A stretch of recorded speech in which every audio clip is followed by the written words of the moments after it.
You know the story. I mean, everybody knows the story, right? Adam, Eve, this perfect garden, and a talking snake who just ruins everything. It's one of the most famous stories ever told. But what if the villain of that story isn't who we think he is? What if the whole thing we've been told is based on a translation choice that kind of misses the entire point? We're going to peel back the layers on this ancient drama and uncover two totally different and frankly pretty surprising secret identities for the tempter in the garden. One is a hero, and the other, a rebel from the heavens. All right, so our first suspect comes from this really radical reinterpretation of the Eden story. It was cooked up by a philosophical movement that was big back in the 2nd century. And when they looked at the serpent, they saw something completely different. They saw a hero. Now, to really get where they're coming from, you need a quick crash course on Gnosticism. The Gnostics believed that this physical world we live in, it's not the real deal. They thought it was created by a lesser, flawed god. They called him the demiurge. So for them, the whole point of life was to escape this material prison by gaining special, secret knowledge, or as they called it, gnosis. So you can see how when the Gnostics read the story of Eden, they just flipped it completely on its head. Groups like the Ophites, and get this, their name literally comes from the Greek word for snake.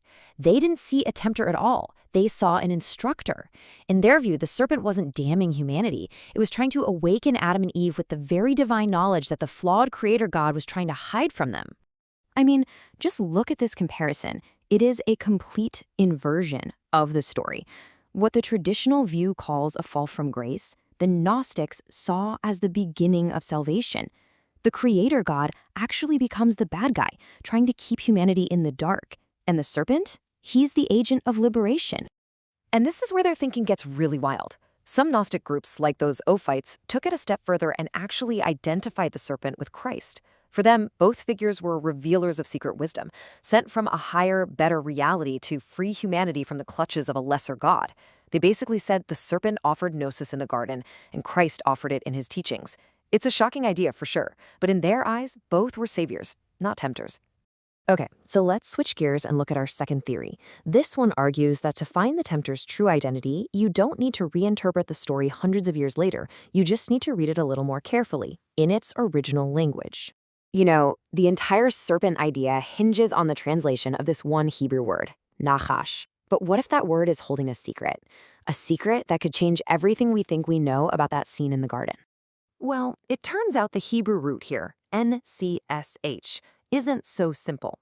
Yeah, as a noun it means serpent, sure, but as a verb it means to practice divination, to reveal supernatural secrets. And as an adjective, it means shining or brazen. So the original text could be describing a snake, a diviner, or a shining one. And this is the absolute crucial point. What if the author of Genesis was making a brilliant play on words? That Eve wasn't talking to some random animal that slithered up to her. No, she was standing face to face with a luminous, supernatural being who was giving her forbidden, divine information. The story isn't about an animal at all. It's a confrontation with a rebel from God's own heavenly court. And guess what? There's more. Another book in the Hebrew Bible, Ezekiel, actually has a parallel story that seems to describe this exact same shining one, and it tells us exactly who he was. Okay, first, let's get our visuals straight. When I say cherub, you're probably picturing a cute, chubby baby with little wings, right? Well, forget that. As you can see here, in the ancient world, cherubim were these formidable, powerful, semi-divine creatures. They were basically the throne guardians for the gods. Think intimidating, not adorable. Okay, now, with that in mind, listen to this description from the book of Ezekiel. God is speaking about this fallen figure, and he says, "You were in Eden, the garden of God," and then describes him as being covered in shining, precious stones. Does that sound familiar? A shining one? In Eden? And here is the absolute kicker. The text says it outright. You were an anointed guardian cherub. He was a perfect, high-ranking divine being, placed in the garden as its guardian, until his own pride corrupted him, and he rebelled. When you put these two stories side by side, the parallels are just undeniable.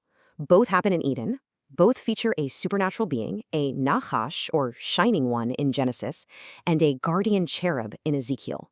Both involve a rebellion against God that's driven by pride, and both end with the rebel being cursed and cast down. It really seems like we're looking at two different accounts of the same cosmic event. So, now we've got these two very different secret identities for the serpent. On one hand, a heroic, Christ-like figure from Gnostic philosophy, and on the other, a rebellious, shining cherub from the context of the Hebrew Bible itself. So, how do we make sense of all this? Well, the timeline is absolutely key here. The book of Genesis was written down nearly 1,000 years before the Gnostic movements even started.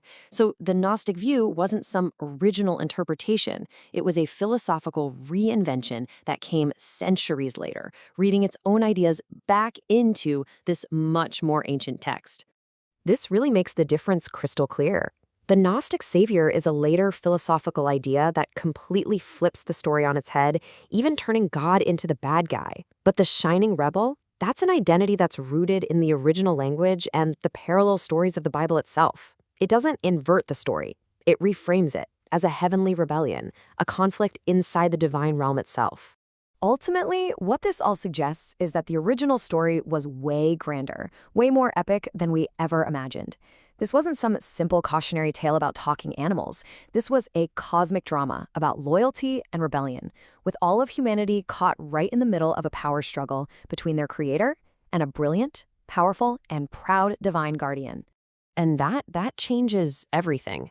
It raises the stakes of the story from a simple test of obedience to a full-blown battle at the very heart of the cosmos. If the first enemy wasn't some beast of the field, but a prince from the heavens, well, that completely reframes our entire understanding of the forces at play in one of the world's most enduring stories.